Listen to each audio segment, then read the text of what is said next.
पर्वत श्रेणी के बीच बहती है मंदाकिनी पय्यासुनी नदी और मंदाकिनी नदी के किनारे बसा है पर्वत की प्राचीनतम तीर्थस्थली में से एक चित्रकूट।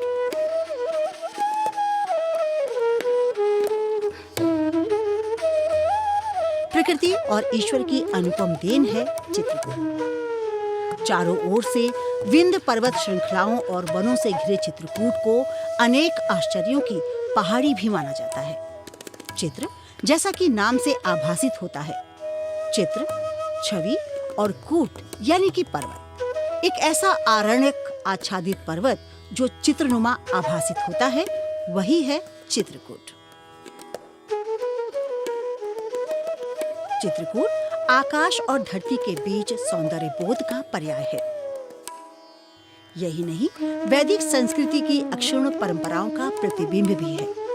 मान्यता है कि भगवान श्री राम ने सीता और लक्ष्मण के साथ अपने वनवास के 14 वर्षों में से 11.5 वर्ष यहीं चित्रकूट में ही बिताए थे। इसी स्थान पर ऋषि अत्रि और सती अनसुईया ने ध्यान लगाया था। अत्रि ऋषि की पहचान से मंदाकिनी बही तो अनसुईया की पहचान से पय्यासुनी नदी बही। यही वह धरती है जहां अनसुईया के सतीत्व की परीक्षा स्वयं त्रिदेव ब्रह्मा विष्णु महेश ने ली थी, तो माता अनसुईया ने उन तीनों को अपनी शक्ति से बालक बना दिया था और उनकी भूख मिटाई थी। मंदाकिनी नदी के तट पर है रामघाट, जहां मान्यता है प्रभु राम नित्य स्नान किया करते थे, और जानकी कुंड रामघाट से 2 किलोमीटर की दूरी पर मंदाकिनी नदी के किनारे स्थित है। मंदाकिनी नदी के किनारे जानकी कुंड से कुछ दूरी पर स्फटिक शिला भी स्थित है। इस शिला पर श्री राम सीता के पैरों की निशान अंकित हैं, ऐसी मान्यता है। इसके ठीक किनारे अर्जुन वृक्षों से आच्छादित मंदाकिनी नदी का मंद मंद प्रवाह है। कहा जाता है कि जब इस शिला पर सीता जी थी तो जयंत ने काक रूप धारण कर उन्हें चोंच मारी थी। ये वो शिला है कि एक बार चिन कुसुम सुहाई निजकर भूषण राम बनाई, सीता ही पहिराए प्रभु सादर, बैठे फटिक शिला पर सुंदर। भगवान रामचंद्र जी स्वयं अपने हाथ से फूलों के गहने बनाकर यहाँ पर सीता मैया जी का राम जी श्रृंगार कर रहे हैं। इस शिला पर राम और सीता बैठकर चित्रकूट की सुंदरता निहारा करते थे। जाते हैं राम कोई बुला के देख ले, राम नाम अति मीठा है, मन भगवान का मंदिर है, यहाँ मैल न आने देना, हीरा जन्म अनमोल रत्न। स्फटिक शिला से लगभग 4 किलोमीटर की दूरी पर घने वनों से घिरा ये एकांत अनसुईया अत्रि आश्रम आज भी स्थित है। हीरा जन्म अनमोल भगवान का मंदिर है। इस आश्रम में अत्रि मुनि, अनसुईया, दत्तात्रेय और दुर्वासा मुनि की प्रतिमाएं स्थापित हैं। पवित्र पर्वत कामदगिरी का भी काफी धार्मिक महत्व है। श्रद्धालु कामदगिरी पर्वत की 5 किलोमीटर की परिक्रमा कर अपनी मनोकामनाएं पूर्ण होने की कामना करते हैं। जहाँ पर विपदा परत है सोई आवत यही देश। भगवान कामदनाथ जी के चरणों में वही जाता है जिस पर बहुत बड़ी विपत्ति पड़ती है, और उसकी विपत्ति और आपत्ति का उद्धार करने वाले भगवान श्री राम ने स्वयं, जब भगवान श्री राम पर एक विपत्ति आई और उन्होंने 14 वर्ष वनवास के जो काल थे, उन कालों में 11.5 वर्ष का जो काल था वो भगवान श्री राम माता जानकी के सहित अपने छोटे अनुज भरत के साथ चित्रकूट में उन्होंने, लक्ष्मण के साथ उन्होंने वहाँ व्यतीत किया। और ऐसी एक मान्यता है कि भगवान श्री राम जब वहाँ पर गए और उन्होंने कहा कि जिस स्थान में जाना चाहिए उस स्थान देवता की अनुमति लेकर के ही उस स्थान में निवास करना चाहिए। संध्या काल का समय था, वाल्मीकि रामायण में ऐसा प्रसंग आता है, और उन्होंने आंख बंद किया और आंख बंद करके कामदगिरि का ध्यान किया और कहे कि हे प्रभु, मेरा जो ये संकट काल है, मैं इस संकट काल में आपके यहाँ निवास करूँगा और आपकी अनुमति चाहिए। तो कामदगिरि भगवान, जैसा वर्णन आता है, जिह्वा और नभ्या को पकड़ करके नग्न हो करके नाचने लगे। तो जानकी जी की तरफ लक्ष्मण जी ने देखा और बहुत आक्रोशित हुए कि ये कामदगिर कैसी उदंडता कर रहा है कि हमारी माँ जानकी साथ में है और ये नग्न होकर के जिभ्या और नभ्या माने लिंग को पकड़ के नाचने लगे। भगवान राम मुस्काए और दंडवत किए और उन्होंने कहा कि प्रभु मैं आपका संकेत मुझे स्वीकार है, और इसी क्रम से जो भी व्यक्ति जीवन में धराधाम में विश्व में कहीं भी इन दोनों चीज़ों पर अपना नियंत्रण रखेगा तो वो कहीं भी राज्य कर सकता है, समस्त सुखों को भोग सकता है और अपने समस्त जीवन के संकटों से दूरी हो सकती हैं, उसकी सारे संकट दूर हो सकते हैं। जंगलों से घिरे इस पर्वत के तल पर अनेक मंदिर बने हुए हैं। चित्रकूट के लोकप्रिय कामतानाथ और भरत मिलाप मंदिर भी यहीं स्थित हैं। आइए चित्रकूट की गुफाओं की गाथाओं से सीधे साक्षात्कार करें। चित्रकूट पर्वतों की श्रेणी के बीच पहाड़ की गुफाओं में ही श्री राम ने अपने जीवन के वनवास काल को बिताया था।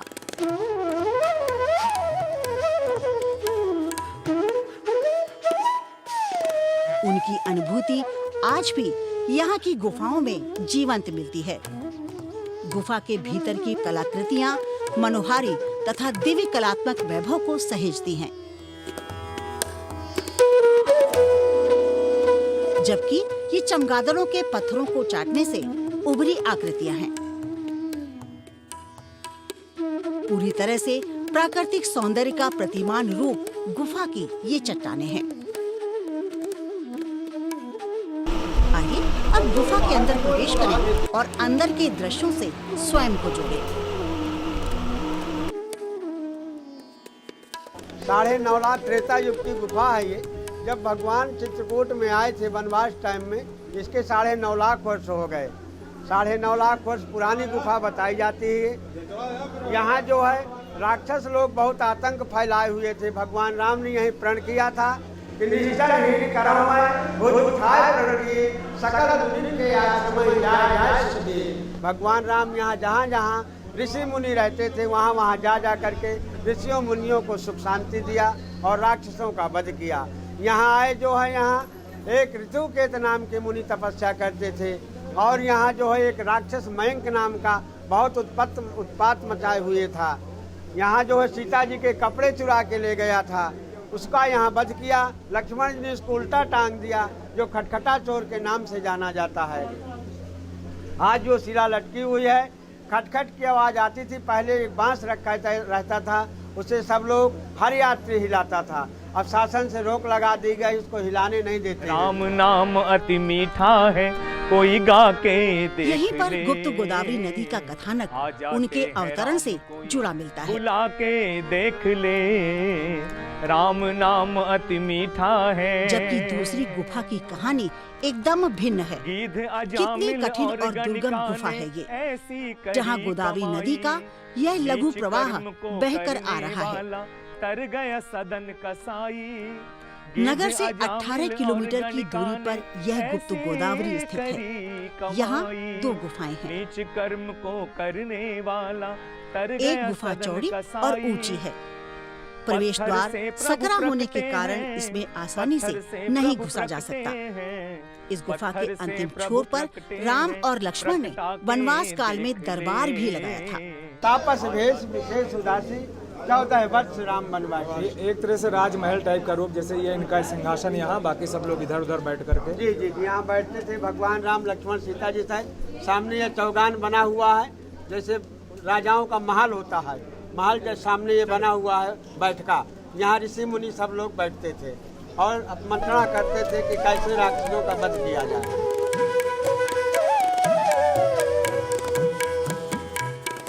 खटखटा राक्षस का वध भी इसी गुफा में हुआ। वह उल्टा पर्वत की चट्टान के रूप में आज भी आभासित कराता है। धनुष कुंड के नाम से यहाँ गंगा गोदावरी प्रकट होती है। इसको धनुष कुंड कहते हैं। ये ऊपर धनुष के आकार का मंदिर बना हुआ है, प्राकृतिक। देख लीजिएगा, इधर से यहाँ से यहाँ से यहाँ से। यहाँ बताते हैं कि भगवान राम का धनुष रखा रहता था। धनुष कुंड के नाम से यहाँ गोदावरी गंगा प्रकट हुई है। वहीं गुफा के अंत में एक छोटा सा तालाब है, जिसे गोदावरी नदी का तालाब कहा जाता है।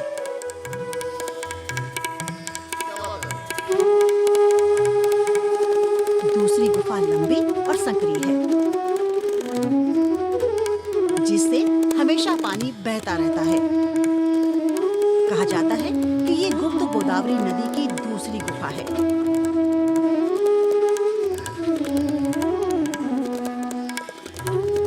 जहां निरंतर जल बहता रहता है।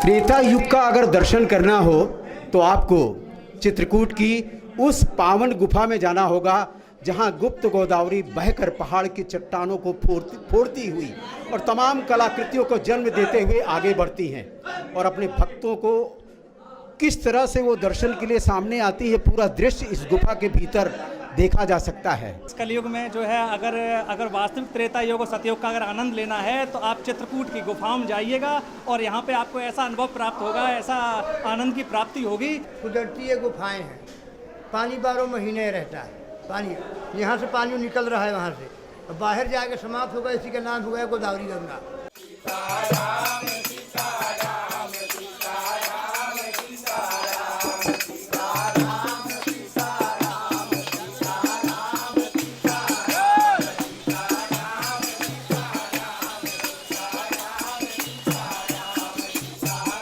ये जगह है चित्रकूट की वो जगह जहाँ पर गुप्त गोदावरी बहकर गुफा से बाहर निकलती हैं और यहीं विराम ले लेती हैं, नासिक की ओर, पंचवटी की ओर वापस लौट जाती हैं।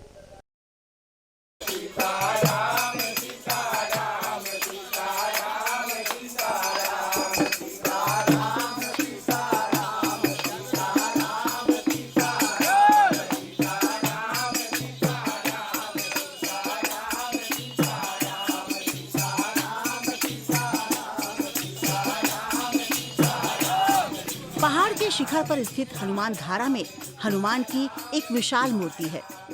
मूर्ति के सामने तालाब में झरने से पानी गिरता है। कहा जाता है कि ये धारा श्री राम ने लंका दहन से आए हनुमान के आराम के लिए बनवाई थी। पहाड़ी के शिखर पर ही सीता रसोई है। यहाँ से चित्रकूट का सुंदर दृश्य भी देखा जा सकता है। सीता रसोई जैसा कि नाम से ही आभासित होता है।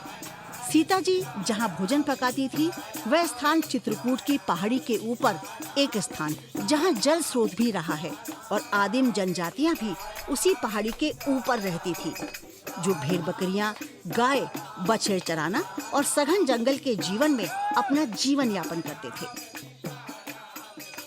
मान्यता है कि यही कद्दू यानी सीताफल की खोज सीता जी ने की और उसकी भाजी बनाई थी। वैसे यहाँ के मैदानी क्षेत्र में उस काल में इंद्रजौ, सांवा, कोदो, अन्न की पैदावार होती थी। कंदमूल, बेर, बरारी, करौंदा, चिरौंजी आदि आज भी यहाँ उपलब्ध होते हैं। यहाँ के महुआ के फूलों की गंध और आम की खुशबू अपने मौसम में मन मोह लेती है। वैसे यहाँ जंगलों में आदिम जातियों के बीच अधिकांश समय गुजारने वाले सेवक अरुण गर्ग का मानना है कि यहाँ अर्जुन वृक्षों की भरमार है। यही वजह है कि मंदाकिनी का जल उसके प्रभाव से औषधि युक्त बना रहता है। सुइया अत्रि जी की ऋषि की पत्नी थी, ऋषि स्थली है ये, तो उनके तप के द्वारा यहाँ अकाल पड़ा था, तब ये मंदाकिनी का उद्गम हुआ, जो कि अभी भी सरल मंद मंद बहती मंदाकिनी। यहीं पे राम घाट है, चित्रकूट के घाट पे भाई संतन की भीड़, तुलसीदास चंदन से तिलक देत रघुबीर। पानी की व्यवस्था नहीं हुआ करती थी दुकानदारों के राम घाट में, क्योंकि इतना निर्मल जल हुआ करता। फिर अनसुईया से लेकर प्रमोद वन तक अर्जुन के वृक्ष लगे हुए हैं, तो यहाँ के लोग 99% हृदय रोगी आपको नहीं मिलेगा, सर्वे करा सकते हैं, क्योंकि इस पानी में अर्जुनारिष्ट है। दोनों तटों में अर्जुन के वृक्ष है, नेचुरल भगवान के ज़माने के, तो उनसे छन के पानी आता। तो ये पानी हमारा जो मंदाकिनी का जल है, ये बहुत ही औषधि भी है, जल भी है। पहाड़ और पथरीली धरती होने के बावजूद उच्च रक्तचाप कभी किसी को नहीं रहा है। वनौषधियों का अकूत भंडार यहाँ के जंगलों में रहा है। हम ये कहना चाहते हैं, चित्रकूट पहली चीज़ तो पूरे संसार की राजधानी है। दिल्ली भारत की है, लखनऊ यूपी की है, भोपाल एमपी की, बट ठाकुर जी यहाँ रहे तो चित्रकूट तो वर्ल्ड की राजधानी है। ठाकुर जी तो व्याप्त हैं विश्व में। कलात्मक वैभव के क्षेत्र में चित्रकूट के जीवन में श्री राम सीता लक्ष्मण के वनवास काल और भरत मिलाप के क्षणों के साथ खड़ाऊ देकर श्री राम ने अपने अनुज भरत और अयोध्या वासियों को उस काल में संतुष्ट किया था। यहाँ के जीवन में खड़ाऊ धारण, चटपटी धारण, ढाक के डंडे का दंड और यहाँ की सोंधी पीली सफेद मिट्टी से श्रृंगार का जो माध्यम बना, उसने ऋषि परंपरा में श्री राम तिलक, चंदन लगाने का अद्भुत तरीका भी स्थापित करा दिया, जिसे ऋषि परंपराएं आज भी अंगीकार किए हुए हैं। चित्रकूट विहारिणे नमः। साधना की दृष्टि से यदि मुझसे कोई पूछे तो सारे संसार में एकमात्र ऐसा स्थान चित्रकूट है जो पवित्र और जहाँ कलि का कोई प्रभाव ही नहीं है। अन्य तीर्थों में कलि का प्रभाव है, प्रदर्शन है, पर चित्रकूट में आज भी प्रदर्शन नहीं है। और वाल्मीकि तो कहते हैं यावता चित्रकूटस्य नर श्रृंगाणि वेक्षते कल्याणानि समाधत्ते नमोहे कुरुते मनः। जितनी बार चित्रकूट के शिखरों का व्यक्ति दर्शन करता है उसके कल्याणों का समाधान हो जाता है और उसका मन मोह में लगता ही नहीं। तो चित्रकूट में भगवान राम 12 वर्ष विराजे सीता जी के सहित, लक्ष्मण जी के सहित। और गोस्वामी जी का कहना है कि 12 वर्ष तो ठीक है, पर चित्रकूट सब दिन बसत, सतत भगवान सीता लक्ष्मण जी के साथ भगवान राम चित्रकूट में विराजते हैं। तो आज भी भगवान के दर्शन वहाँ प्रत्यक्षतः होते ही हैं। इसी वेश में नर रूप में धनुर्बाण धारण किए हुए लक्ष्मण जी के साथ, सीता जी के साथ भगवान राम के उसी प्रकार कुल किरातों से खेलते हुए, सबको दुलारते हुए, सारे संसार को समता का भाव सिखाते हुए, राष्ट्र धर्म की ज्वलंत कहानी कहते हुए और राष्ट्र धर्म की शिक्षा देते हुए भगवान राम आज भी इसी रूप में दर्शन देते हैं और बहुत लोगों को दर्शन होते भी हैं। चित्रकूट क्षेत्र के तालाबों में आज भी कोकाबेरी, कमल पुष्प, कमल गट्टा, नरई यानी कि कसेरू होता है, जिन्हें औषधीय और सौंदर्य प्रसाधनों की खान माना जाता है। पक्षियों का कलरव गान यहाँ हरदम गूंजता है। महाकवि कालिदास का रघुवंश चित्रकूट छटा से ही तो अनुप्राणित है। ये है कलाकृतियाँ चित्रकूट की। लंदन संग्रहालय में संग्रहित आदिम पेंटिंग के कुछ चित्रों की आकृतियाँ बोलती सी प्रतीत होती हैं, जिसे नियोगी बुक्स ने रामायण में खोजकर संग्रहित और प्रकाशित भी किया है। चित्रकूट के कण कण में श्री राम की सत्ता विद्यमान है। उनके चरणों की रज माथे पर लगाने की मान्यता युगों युगों से आज भी यथावत बनी हुई है। भगवान राम के राज्याभिषेक के लिए अत्रि ऋषि के आदेश पर भरत ने देश की सभी नदियों से जल एकत्रित कर यहाँ पर रखा था। तब अत्रि मुनि के परामर्श पर भरत ने भी सभी जल एक कूप में रख दिया था। तभी से वहाँ के इस कूप को भरत कूप के नाम से भी जाना जाता है। विंध्याचल पर्वत के बीच में मंदाकिनी बहती है।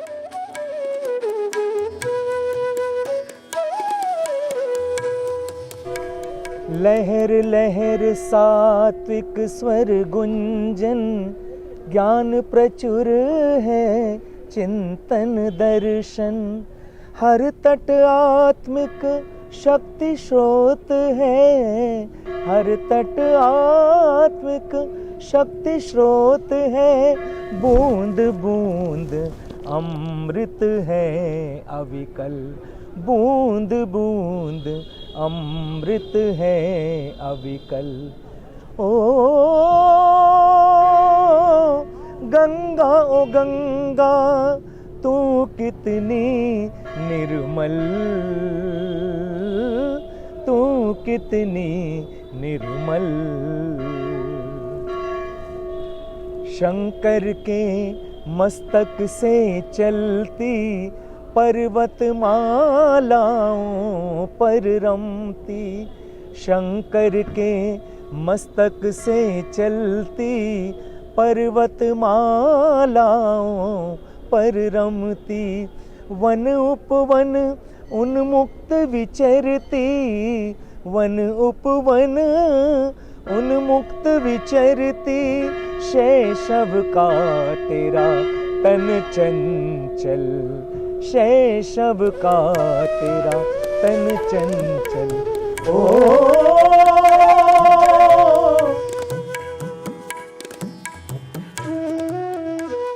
ये एक बहुत बड़ा कस्बा है।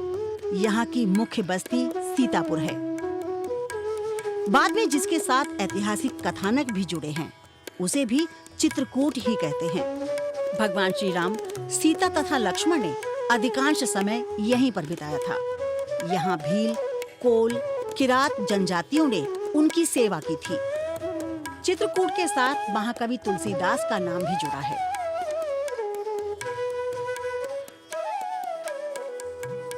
तुलसीदास राम के दर्शनों के लिए बड़े उत्सुक थे। उन्हें एक दिन स्वप्न आया कि राम उन्हें चित्रकूट में दर्शन देंगे, अतः वह दर्शनों के लिए और भी व्यग्र हो उठे। एक दिन वह मंदाकिनी नदी के तट पर बैठे चंदन घिस रहे थे। तभी भगवान राम वहां उनसे चंदन लगवाने आए।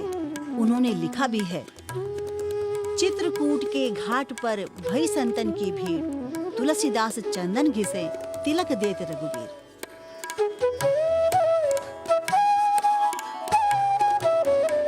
इसी प्रसंग को लेकर मंदाकिनी नदी के किनारे तुलसी मंदिर भी बना है।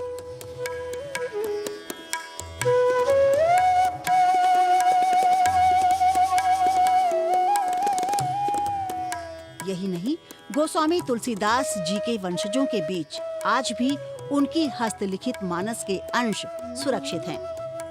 ऐतिहासिक ग्रंथ पांडुलिपि।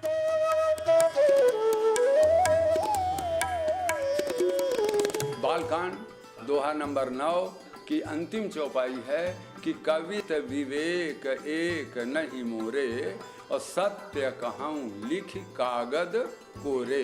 मैं कोरे कागज पर सत्य। हो मंगल भवन अमंगल हारी, द्रवहु सुदशरथ अजिर बिहारी। कहते हैं कि महाभारत काल में पांडव भी चित्रकूट पहुँचे थे। वे भी इन गुफाओं में पहुँचे थे और वहाँ रहे थे। सिया राम जय जय राम, फटिक शिला बैठे। उत्तर भारत में पूर्णिमा को गंगा स्नान का महत्व है, तो मंदाकिनी में अमावस्या के दिन स्नान करना बड़ा ही शुभ माना जाता है। नक्षत्र योग में अद्भुत स्नान योग की मान्यता है। रामनवमी का पावन दिन हो अथवा दीपावली का त्योहार, मंदाकिनी नदी के तट पर तो बस हर क्षण देखते ही त्योहार पर्व दिखता है। यहाँ तटों पर भवनों के निर्माण की अलग अलग कहानियाँ हैं। उत्तर को दक्षिण से जोड़ने वाले भगवान श्री राम के ऋषि मुनियों, आदम जातियों के बीच का जीवन संदर्भ अनेकानेक कलात्मक, राजनीतिक, सांस्कृतिक पृष्ठभूमि से भी जोड़ता है। चित्रकूट की पहचान यहाँ भारतीय संस्कृति की अमिट कड़ी रामायण मेला से भी विश्व प्रसिद्ध हुई है।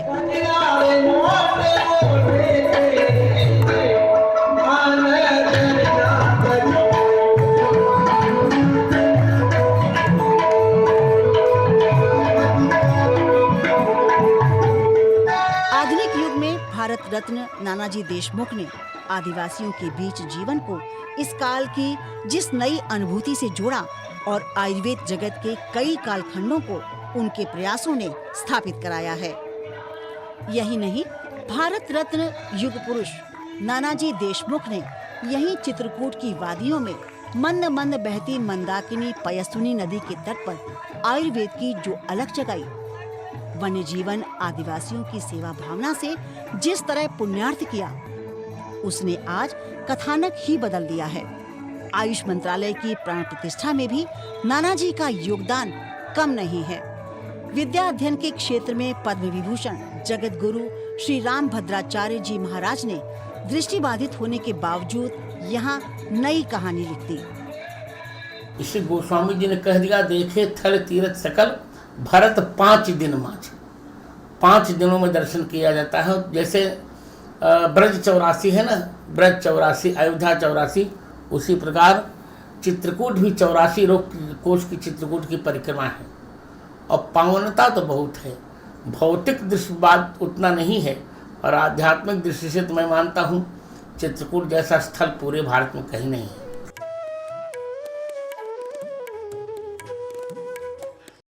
विश्वविद्यालय की स्थापना ने विकलांग पीड़ितों को ज्ञान से वंचित न होकर अपनी कामयाबी को अपनी मुट्ठी में बंद करने का मार्ग प्रशस्त किया है और उनकी लिखित किताबें हिंदी संस्कृत साहित्य के संदर्भ ग्रंथ के रूप में स्थापित ज्ञान की प्रेरणा हैं।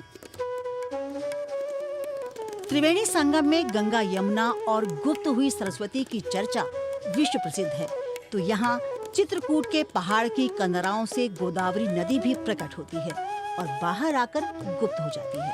तभी तो गुप्त गोदावरी की मान्यता भी चरितार्थ होती है।